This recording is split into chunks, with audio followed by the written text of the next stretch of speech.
In this video, we're going to talk about how to change the theme of your slide deck, and then how to move the order of your slides if you need to change the order of them. So we're going to start with themes. So when you first open up your slide deck, a lot of times you will have the themes on the side here. If they don't show up on the side here, if it just looks like this, you can always go to Slide and then Change Theme right here. It'll pull that up again. So here are the themes that Google has kind of built in for you. So you can click these. You can go through and pick the one that you want. Maybe I like this one right here, and you'll see how it changes it. It kind of changed the font because that's the font that goes along with it. You can see my picture's over top of it now, so I may have to move something with this. If I wanted to keep that theme, I might have to move my title down a little bit. Or I can play around with the other themes and say, well, maybe I want to try this one here to see how it looks.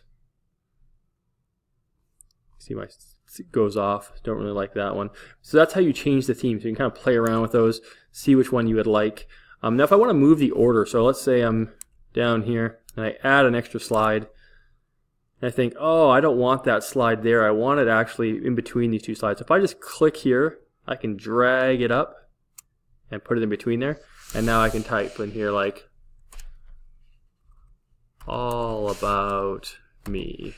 I can type some information about myself as a presenter before I get into the actual information. So that's how you can look at it. I can also look at it differently. If I want to look at, click here, it'll show my slides like this in a smaller version, so I could move them around in that place as well.